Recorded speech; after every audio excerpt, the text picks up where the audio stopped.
Olá, vamos começar então a falar de aparelhos elétricos, eletrodomésticos, elétricos.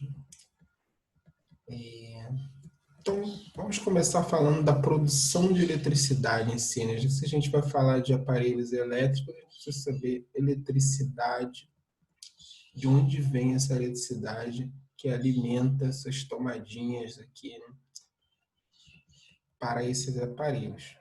Então, a produção de eletricidade no Brasil, a gente tem a produção em larga escala, né, feita em usinas hidrelétricas, termoelétricas, nucleares, eólicas, solares e ainda outros tipos.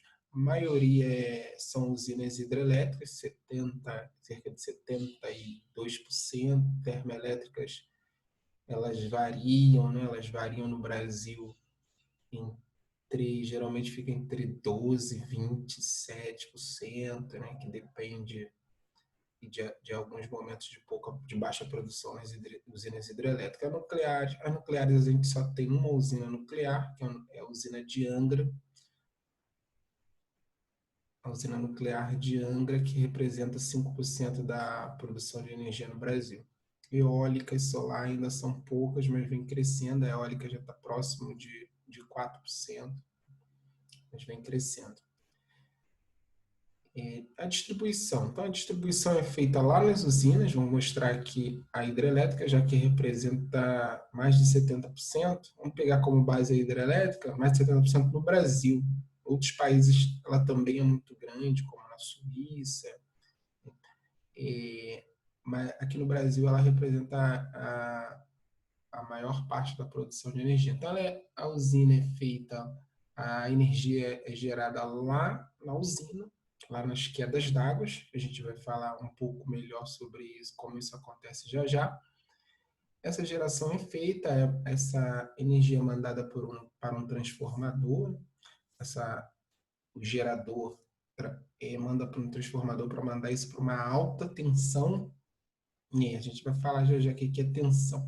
E essa alta tensão ela é enviada pelas redes de distribuições. Essas redes de distribuições elas passam por subestações e depois por outros transformadores que abaixam as tensões, dependendo, para baixar para 220, para 110 ou para outras tensões maiores, dependendo de onde vai ser utilizado. Nas nossas casas no Brasil, a maioria é 220 ou 110 volts, né? A tensão entre 220 e 210 volts. E todo esse trabalho para você fazer o quê? Carregar seu celular, tá bom? Ou assim, tal, a sala de aula assim, ó, é melhor para nós professores? Tá bom, na verdade você utiliza muito mais do que isso, muito mais. Você é podemos dizer que nós somos dependentes de energia elétrica. Aqui a gente tem uma amostra aqui, ó, de quantos aparelhos a gente utiliza no nosso dia a dia. Se você olhar em volta, vai ver vários que tem que estar em algum momento ligado, plugado na tomadinha. Vamos lembrar um pouquinho do que é corrente elétrica, que a gente já viu, mas fazer uma lembrança rápida. Os elétrons, eles estão num condutor, eles têm um movimento aleatório. Com o metal, por exemplo, você tem os elétrons livres circulando todo o material, mas essa circulação é um movimento aleatório. Quando a gente cria uma DDP, a gente cria uma tensão, uma diferença de potencial nesse elétron, aí a gente consegue fazer com que esses elétrons tenham um movimento maior numa determinada direção, né, num determinado sentido. Então, para isso a gente precisa criar uma tensão, né, o que a gente chamou de diferença de potencial. A gente também pode chamar de tensão, mas é diferença de potencial elétrico, ou seja, o elétron aqui na direita, ele sente uma diferença de potencial em relação aqui à esquerda. Ó. Ele sente esse lado aqui negativo, está com potencial mais baixo, aqui na bateria, e o lado positivo está com potencial mais alto, então ele tende a se deslocar. Mesmo como se a gente tivesse colocado um campo elétrico aqui com o lado positivo desse lado. Então cria-se essa diferença de potencial e os elétrons vão fazer o seu movimento. Aqui falando de cargas negativas como um elétron. Uma bateria de carro pode ser também íons positivos. Mas nos fios, né, a gente trabalha mesmo com o movimento de elétrons e lembrando que na corrente alternada a gente não faz o elétron se movimentar desde a distribuição. Vamos voltar aqui, ó, uma corrente alternada, que é o que a gente produz aqui, a gente não faz com que o elétron se movimente desde lá do gerador até nossas casas, não. Para ficar mais simples, a gente cria uma oscilação nessa diferença de potencial, uma hora para baixo, outra hora para cima, então a gente faz com que o elétron oscile, em vez dele ir embora e voltar depois para a usina, ele faz assim, ó. Isso faz uma perturbação na rede, faz com que todos, numa frequência, façam um determinado movimento e a gente consegue essa produção de energia que a gente precisa. Então, nessas usinas, não é como esse caso aqui, em vez da gente mandar os elétrons circular todo o sistema, a gente faz com que eles oscilem e eles fazem com que todos os elétrons na rede oscilem. Então, a gente vai precisar aí de uma frequência. Lembrando que a corrente elétrica, então, ela é igual à quantidade de carga dividida pelo tempo. Então, seja oscilando ou fazendo seja oscilando uma corrente alternada ou fazendo vamos supor aqui, ó, seja oscilando aqui os elétrons ou fazendo ele circular por todo o material, se eu pegar uma seção aqui, um corte, e pegar a quantidade de carga que passa ali por tempo, indo e voltando ou só indo, eu dividir pelo tempo, eu vou ter a corrente elétrica. Então, isso foi só para lembrar que a corrente elétrica é igual a ΔQ sobre T. Isso aqui é uma forma simples de você descobrir se a sua tomada está com energia elétrica.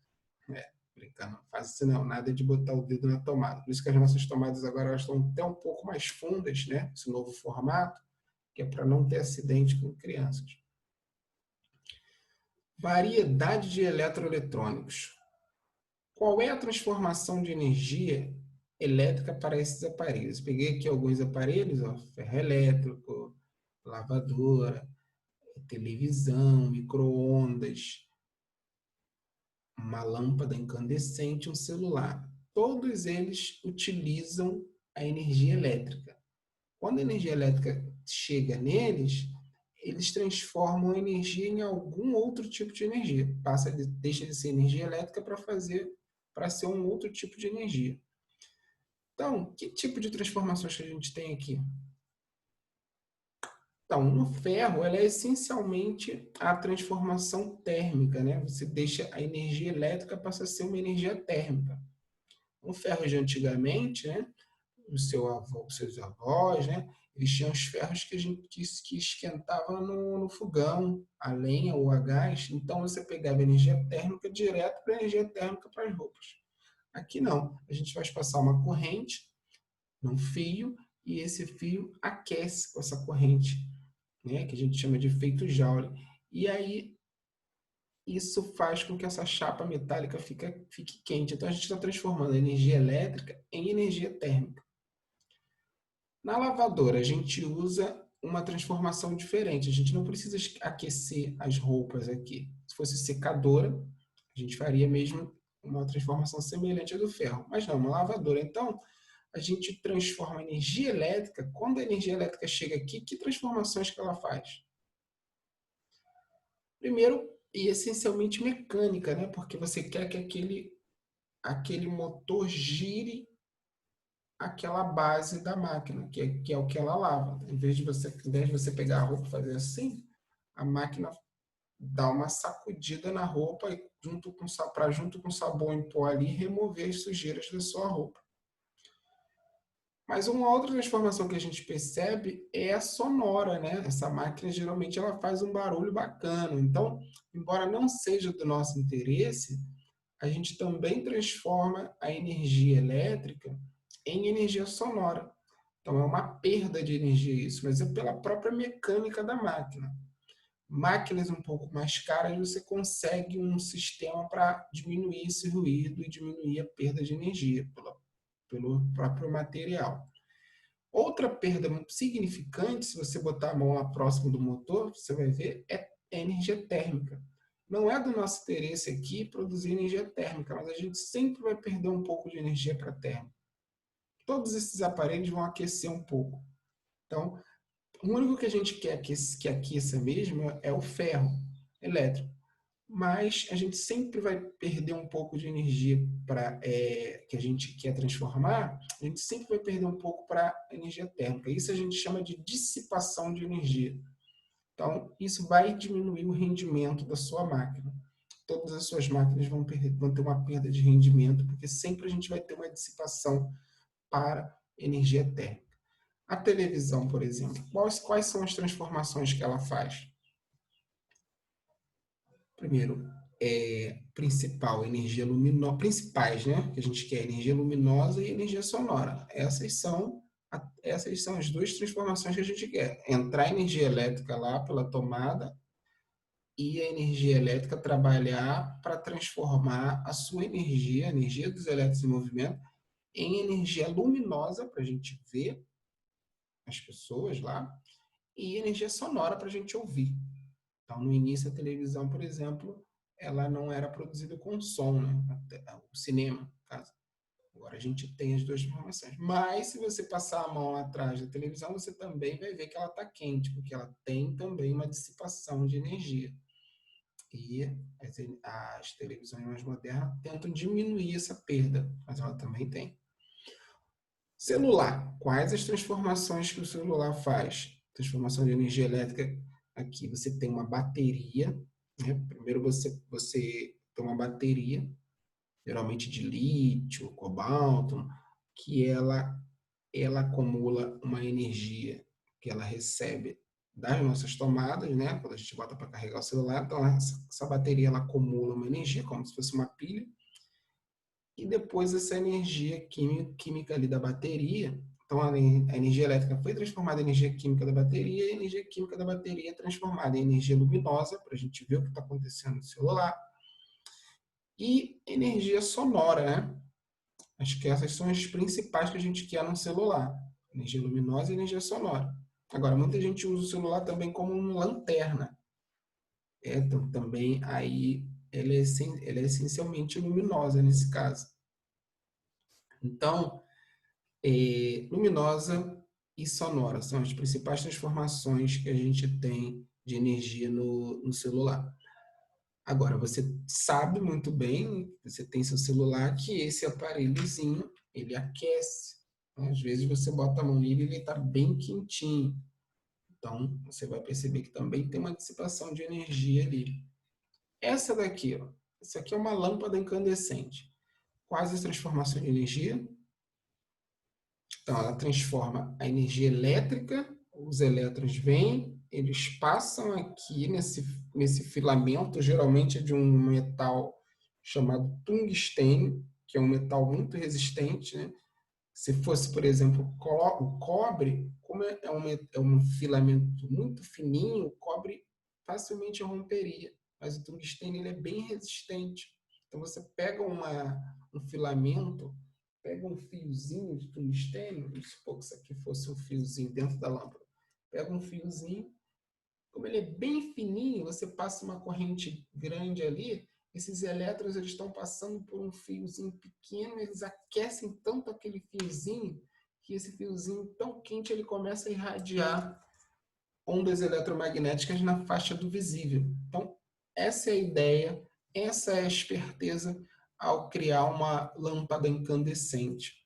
Você passa uma corrente elétrica por um fio fino, esse fio aquece tanto que a produção de ondas eletromagnéticas, que já estava tendo irradiação de ondas eletromagnéticas no fio, mas abaixo da faixa do visível. Quando você aquece aquele fio, ele começa a vibrar mais e produzir ondas eletromagnéticas que a gente consegue enxergar. Então, essa é a ideia. Então, é transformar a energia elétrica em energia luminosa. Isso é que faz a lâmpada incandescente. Lâmpadas de LED, lâmpadas de hidrogênio, são outros tipos, já é outro tipo de transformação. Mas também a ideia é transformar a energia elétrica em energia luminosa. Essa aqui é a lâmpada mais simples que tem. Como todo mundo sabe, essas lâmpadas elas esquentam muito. Você não pode colocar a mão aqui no vidro delas quando elas estão muito tempo ligadas, porque elas esquentam muito, a dissipação de energia é muito grande. Tem gente que utiliza até a lâmpada para aquecer coisas. E isso aqui fora, porque dentro, se você colocar a mão no fiozinho, se fosse possível, né? Aqui dentro tem um gásinho, geralmente é colocado um gásinho chamado argônio, para que esse filamento fique um pouco isolado ali. Mas se você pudesse colocar a mão nesse fiozinho, ele está muito quente, mas muito quente. Então isso queimaria a sua mão facilmente. Micro-ondas. O micro-ondas, qual a transformação que ele tem? Você recebe ondas eletromagnéticas e transforma em ondas eletromagnéticas também, né? Transforma em ondas na faixa do micro-ondas. E essas ondas eletromagnéticas, elas atingem um alimento com a ideia de aquecer o alimento. Então, geralmente, elas pegam a molécula de água, que é uma molécula mais ou menos assim, e fazem essa molécula girar. Quando essa molécula gira, ela aquece o alimento. Então, a transformação de ondas eletromagnéticas em, em energia térmica também. Veja que é completamente diferente da simplicidade da produção de energia térmica no ferro, mas a transformação é a mesma. Então, aparelhos elétricos, resistores, são esses que fazem o papel, que fazem a transformação direta de energia elétrica em energia térmica. Então, aqui tem alguns exemplos. Essa lâmpada não deveria estar aqui, acho que ela, embora aqueça muito, acho que não é bom. A ideia dela não é transformar em energia térmica, né? Então, vamos riscá-la aqui. A principal ideia dela é transformar em energia luminosa. Mas aí, os aparelhos elétricos resistores, o chuveiro elétrico, ele é feito para esquentar. Ele é feito para transformar a energia elétrica em energia térmica. Tem uma resistência aqui dentro, né? Um metal também, uma resistência metálica. E essa resistência metálica, você passa, ela está dentro da água, você passa a corrente pela resistência metálica, essa resistência metálica aquece muito e aquece a água que está passando ali. Então, ela aquece tanto que a água que passa ali esquenta rapidinho. Então, o chuveiro elétrico é um resistor, um aparelho que utiliza a transformação de energia elétrica em energia térmica. O ferro elétrico é a mesma coisa, né? A ideia dele é utilizar o aquecimento, ele quer aquecer as coisas, então ele transforma diretamente energia elétrica em energia térmica. O forno elétrico também, ele transforma energia elétrica em energia térmica. Ele transforma em energia na faixa ali do infravermelho, né? que é a principal energia térmica por irradiação que a gente fala. Por isso que a gente não coloquei aqui o micro-ondas, que ele transforma na faixa do micro-ondas. Então, é um pouco mais sofisticado o processo, não deixar ele separado, mas também ele transforma em energia térmica. Mas vamos deixar aqui esses que fazem a transformação mais direta. Esses aqui a gente tem um secador de cabelo, outro ferro elétrico, aqui uma torradeira. Então, é uma transformação direta. Você transforma a energia elétrica, a energia do movimento dos elétrons numa faixa de produção de energia para aquecer. Aqui, mais uma vez, a torradeira funciona como o forninho elétrico, né? O secador é uma resistência que aquece o ar. E aqui uma ferramenta mais moderna, né? mas já foi inventada mais recentemente, é esse fogãozinho aqui que o pessoal chama de cooktop. ele não transforma a energia. Os fogões que tem na maioria das casas brasileiras pegam o gás e fazem uma explosão química, né? Faz uma transformação química da energia do gás, energia química, em energia térmica. Aqui a gente pega a energia elétrica e transforma em energia térmica, então não tem a chama, né? Como se você tivesse aqui um ferro de passar virado para cima, para você colocar as panelas aqui. Então também é uma espécie de resistor elétrico. Vamos analisar. Tensão, como eu falei, acima é diferença de potencial elétrico, que a gente chama de DDP. Então você pode chamar de DDP, de diferença de potencial, ou de tensão, que a maioria das pessoas falam na prática, né, nas casas. A corrente elétrica, já falamos, né, a quantidade de carga que passa numa seção de um fio pelo tempo.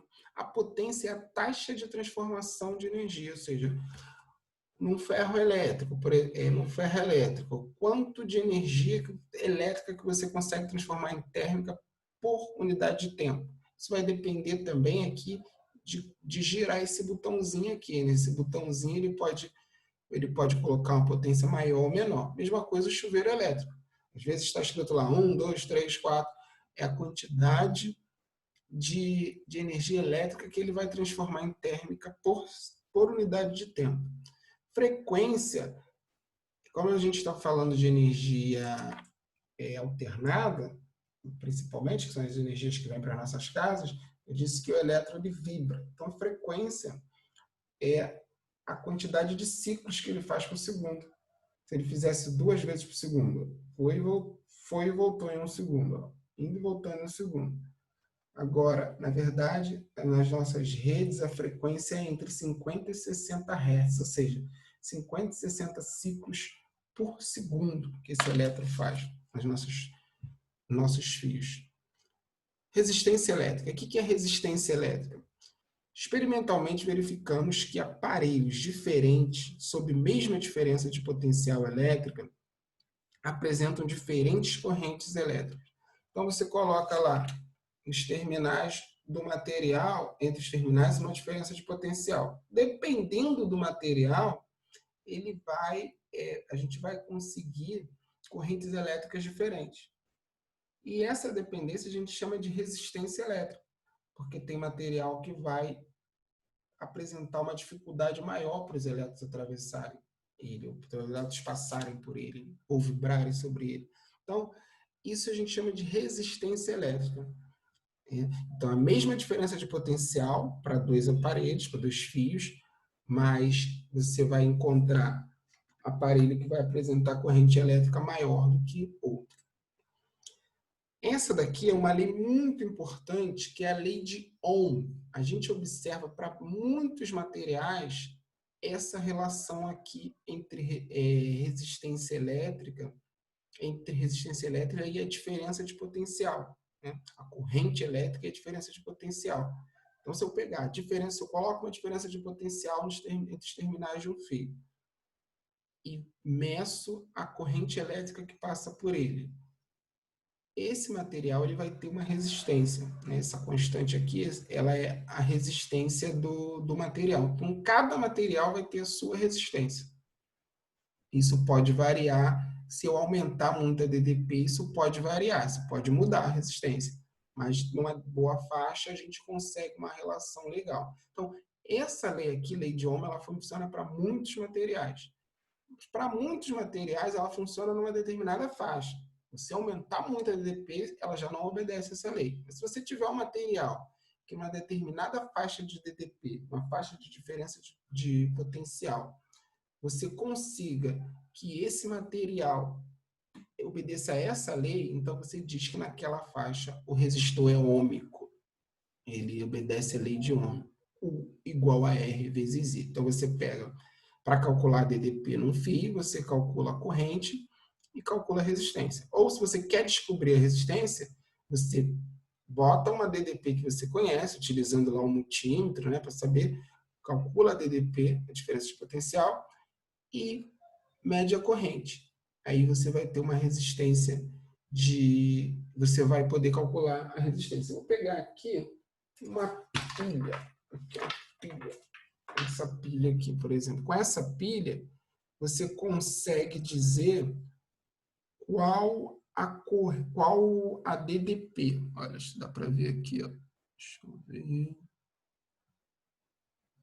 Não sei se dá para enxergar. Aqui está escrito que essa pilha ela produz uma diferença de potencial de 1,5 volts. 1,5 volts. Então, você colocaria aqui 1,5. E aí, se você sabe, um exemplo, você coloca uma pilha dessa de 1,5 volts, vai produzir uma diferença de potencial de 1,5 volts para essa lanterna.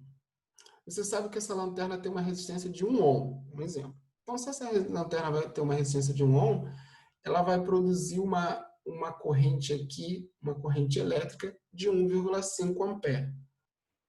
E se você sabe que essa lâmpada só vai funcionar se ela tiver 3 amperes, que ela vai funcionar bem, só vai funcionar bem se ela tiver 3 amperes, aí o que você vai fazer? Vai usar 2 pilhas dessa. Então, você utilizando 2 pilhas dessa, você vai ter uma DDP você usando em série, né? Você vai ter uma DDP de 3 volts, e aí 3 volts, se a resistência é de 1 ohm, utilizando a lei de Ohm, você vai ver que a corrente vai ser de 3 amperes. Então, gente, a quantidade de pilha, o tipo de pilha que você vai utilizar num aparelho é calculada, pensada pelo fabricante. Ele mede a resistência elétrica e vê qual a quantidade de pilha, qual é a voltagem que precisa, qual o tipo de pilha.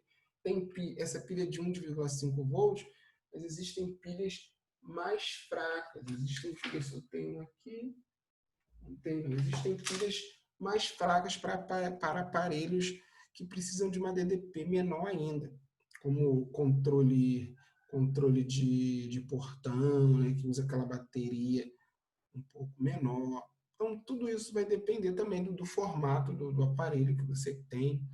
Tudo isso vai depender do que você vai utilizar. Mas essa é a lei de Ohm que funciona para muitos aparelhos, para muitos fios, mas num determinado intervalo de voltagem. Aí a gente pode utilizar a lei de Ohm. O gráfico dos condutores. Se o condutor for ômico, pelo menos numa faixa, ele for ômico, né, ele obedecer a lei de Ohm, a gente vai ter esse gráfico aqui quando a gente plotar os valores da corrente com os valores da DDP. O que eu estou dizendo plotar? Você pega, coloca uma pilha, por exemplo, uma pilha. Aí você verifica qual é a resistência que vai ter nesse condutor. Aí marca um ponto. Aí coloca 2 pilhas, que vai estar aumentando a DDP. Aí você vê qual é a corrente, né? Qual é a corrente. Coloca 3 pilhas. Então você vai estar aumentando a DDP e automaticamente aumentando a corrente. Aí você coloca no gráfico, depois traça uma linha. Se o gráfico ficar assim, uma reta, significa que é uma equação linear, ou seja, é a lei de Ohm. Esse Rzinho aqui vai ser dado por essa reta aqui, pela inclinação dessa reta. Então, é um condutor ômico, um resistor ômico.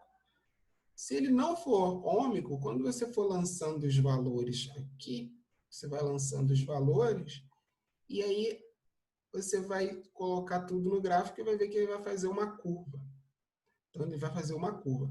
Muitos aparelhos, como eu disse, ele consegue fazer uma linha reta num trecho, depois vai aumentando muito, ele começa a encurvar. Então, ele só é ômico numa determinada faixa. E aí, como eu disse, aquele exemplo lá, se a resistência for 1, quando você botar 1,5 volts, vai dar 1,5 ampere. 3 volts vai dar 3 ampere.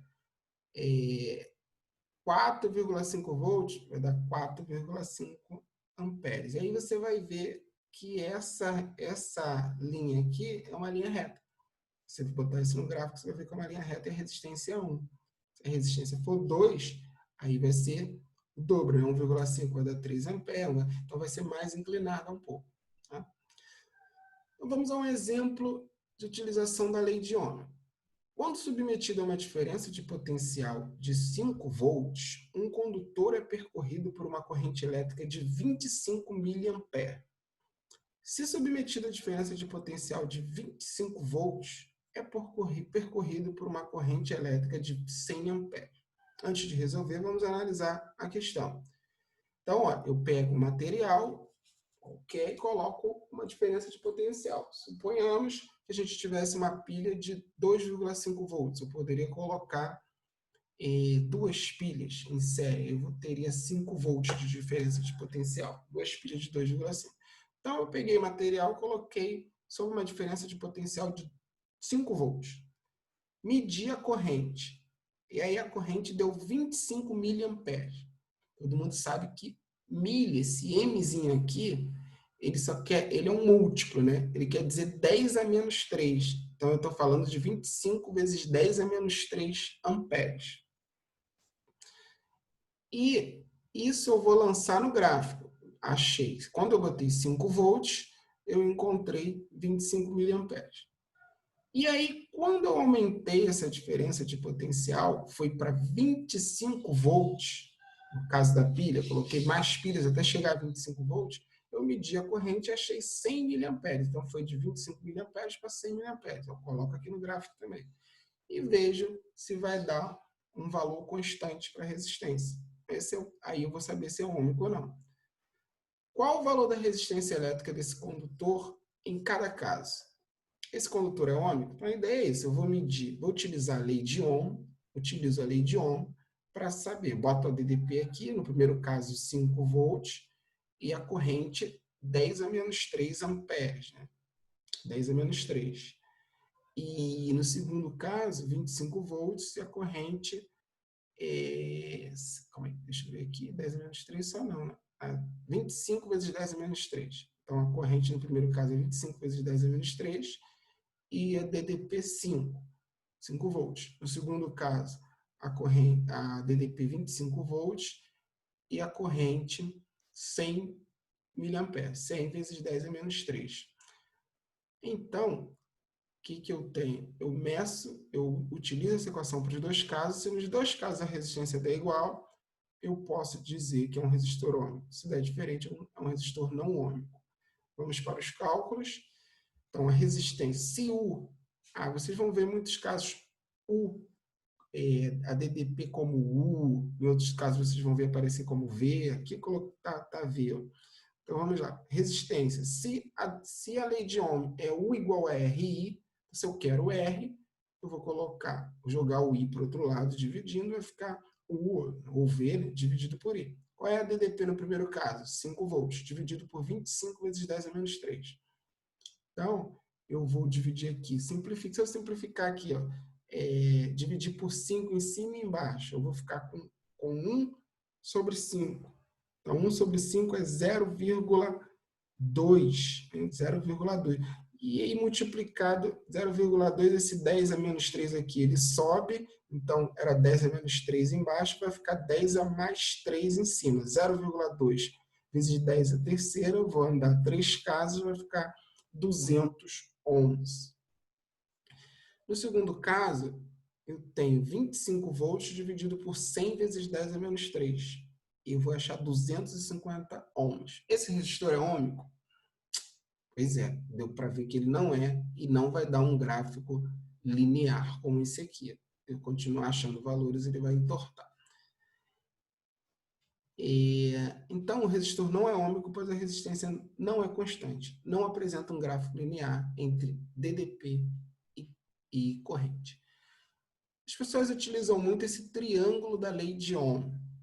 Ó, esse triângulozinho aqui, ó, se você quer tensão, você precisa da resistência, calcular a intensidade da corrente. Você bota esse triângulo sempre U, I, R. Então, se você quer o I, você coloca V sobre R. Se você quer calcular a tensão, você coloca R vezes I. Se você quer calcular a resistência, você coloca V sobre I. Principalmente gente que trabalha com eletricidade utiliza isso aqui direto. Você conversa com alguém que trabalha com eletricidade, um eletricista, engenheiro elétrico, ele tem esse daqui o tempo todo na cabeça, que utiliza o tempo todo esse triângulozinho aqui. Qualquer eletricista que você conhece, pode perguntar a ele, né, que ele vai saber do triângulo da lei de Ohm. talvez não saiba tanta teoria como você, mas sabe utilizar isso daqui para fazer seus cálculos e colocar em prática. Resistor num circuito elétrico. Um resistor são componentes destinados a limitar a intensidade da corrente elétrica no circuito. Então, a gente tem resistores como nos aparelhos resistores, que eles são utilizados justamente para produzir energia térmica. Mas no circuito elétrico, né, agora a gente tem, a maioria dos aparelhos, tudo tem uma plaquinha. Né? Essa plaquinha ela é um circuito integrado. E esse circuito integrado, ele concentra, né? Ele concentra várias informações, vários processos ali para poder tornar o seu aparelho um pouco mais, com mais possibilidades de interação com você. E em muitos casos você precisa diminuir a corrente passando por ali. Se você botar a corrente que vem da nossa rede, ou a corrente que vem de uma pilha, para determinadas partes do circuito, aquela corrente é muito forte, pode queimar o circuito. Abra um circuitozinho aí, olha ele por dentro, você vai ver que para determinadas partes desse circuito, se passar uma corrente alta ali, ele queima o circuito. Então, você coloca a resistência. Essas resistências aqui, ó, na letra A, você coloca a resistência para diminuir a corrente elétrica ali. Então, em alguns casos, o seu aparelho queima porque aquela resistência queimou. Em muitos casos, você consegue, trocando a resistência, e o aparelho volte a funcionar. Mas em outros casos, não. O resistor queima, né, e aí a corrente que passa ali acaba queimando o aparelho. No circuito, a gente vai representar, quando a gente for analisar um circuito, a gente não vai botar esse desenho aqui do resistor toda hora. A gente vai colocar essas duas representações aqui são possíveis para representar aqui na letra B, para representar um resistor que a gente colocou no sistema. Então, quando a gente for desenhar um sistema, analisando um sistema elétrico, a gente vai colocar essas duas representações. Mais à frente, a gente vai estudar isso. Vamos ver aqui como que são produzidos esses resistores. Você pode ir numa loja e comprar um resistor desse, você pode olhar o resistor. Deixa eu pegar aqui o resistor. Aqui. Isso aqui é uma plaquinha que tem um circuito integrado. E esse daqui são resistores. Né? Tem vários resistores aqui. Vários. Quando eu for montar um circuito para colocar numa placa como essa, quero montar uma placa como essa para trabalhar com Arduino, por exemplo, eu vou precisar, em muitos casos, colocar um resistor desse para diminuir a corrente em determinada parte. E como eu calculo aqui, ó, esse resistor é diferente desse. Como eu calculo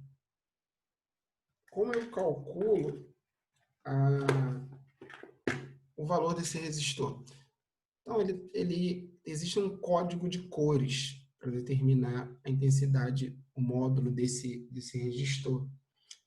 A extremidade com mais faixas deve apontar para a esquerda. Então, vamos pegar aqui, tem dois tipos de resistores, mas o de baixa precisão e de alta precisão. Vamos pegar esse aqui de baixa precisão. Você precisa pegar essa primeira faixa aqui, ó, a faixa que você olha, a faixa que está mais próxima da extremidade. Ele tem duas extremidades, aí essa faixa aqui, ó, que está mais próxima da extremidade, é o primeiro que representa o primeiro número. Então, esse verdinho aqui, ele vai representar para a gente, vamos ver lá na tabela, o que ele representa na primeira faixa. Ele representa o número 5. Ó. Então, verde representa 5. Aí a gente coloca lá o número 5. O azul, qual o próximo número? O azul representa o número 6. E aí a gente coloca aqui o número 6. A última faixa, ela é utilizada para saber o quanto que eu vou multiplicar. Eu sei que é 56 até agora, mas é 56, são 56 ohms, São 56 quiloohms, são 560. Eu preciso saber por quanto multiplicar esses 56. Então, essa última faixa vai dizer isso para a gente. Vamos olhar o amarelo. Ó, se fosse preta essa última faixa, eu saberia que esse resistor é de 5 ohms, porque é só multiplicar por 1. Se fosse marrom, esse resistor seria de 560 ohms. Se fosse vermelha essa última faixa, o resistor seria de 56 vezes 100 ohms. Se fosse laranja, essa última faixa, né, a primeira verde, a segunda azul e a última laranja, eu saberia que esse resistor eu teria que multiplicar por 1 quiloohms, ou seja, por 1000 ohms, 56 vezes 1000 ohms, ou seja, 56 quiloohms. Mas a faixa é amarela. Então, como é amarela, olha na tabela que eu tenho que multiplicar por 10 quiloohms, ou seja, por 10.000. Então, esse resistor ele é de 56 vezes 10.000 ohms, ou seja, 560 quiloohms, esse resistor. E a última faixa que aparece lá na outra extremidade, ela diz a tolerância, né? Ela diz para a gente a faixa que ele trabalha, uma faixa de erro. Então, aqui, a tolerância é cinza, representa para a gente aqui, vamos olhar aqui, representa, aqui é prateado, né? Cinza. Se fosse cinza, era mais ou menos meio. É prateado, então é mais ou menos 10%. Então, eu tenho que trabalhar aqui com uma faixa de 10% para cima e 10% para baixo desses 560 quiloohms. Posso trabalhar com um circuito que precisa de 10% acima, 10% abaixo disso. Essa é a margem de erro que ele pode comportar. Esse daqui só muda que ele tem uma precisão maior, né? Ele tem o dígito da unidade ali. Então, em vez de ser só o primeiro dígito, olha lá, o primeiro dígito é vermelho, então eu tenho um 2. O segundo é esse aqui, que é o laranja, então eu tenho 3. Aí eu tenho uma terceira faixa, diz o terceiro número. Esse aqui eu só tinha 2 números. Aqui eu tenho uma terceira faixa porque ele tem uma precisão maior. Se ele fosse desse outro tipo, eu teria só o 2 e o 3, aí eu teria que ver por quanto que ele está multiplicando, ó, o multiplicador. Mas como ele tem essa terceira faixa, significa que ele tem uma precisão maior. E aí essa terceira faixa ela é violeta, então é 7. Então são 237. A última faixa diz o multiplicador. É preto, então multiplica por 1. Então dá 237 ohms. Qual é a tolerância? Faixa marrom, 237 ohms com tolerância de 1%. Esse que eu tenho aqui, esse meu, a faixa mais próxima da extremidade aqui é o marrom. Então, a gente teria, vamos lá, 1 para marrom, depois vem a cor preta. Cor preta é o 0. Então, dá 1, 0, dá 10. Eu não tenho 3 faixas aqui. Então, ele não é um resistor de precisão. Eu vou olhar a última faixa que é o multiplicador. A última faixa do multiplicador é laranja. Então, laranja multiplica por 1 quiloohm. Então, esse resistor, ele é um resistor de 10 quiloohms. E a tolerância? A tolerância, a gente vê que a faixa dele ali é uma faixa dourada. Então, isso significa mais ou menos 5%. Então, ele é de 10 quiloohms com mais ou menos 5%. E aí você vê quanto que é 5% de 10 quiloohms. Então, você pode trabalhar aí com a faixa de 5% para cima, 5% para baixo. Então, você já sabe como conferir o valor de um resistor, da resistência de um resistor que você compra em qualquer loja de circuitos eletrônicos aí. Bom, a gente vai parar por aqui, que já ficou bem grande essa aula. Na próxima, a gente fala da potência elétrica. Como que é a potência elétrica nos aparelhos e nas usinas hidrelétricas. Até lá, gente.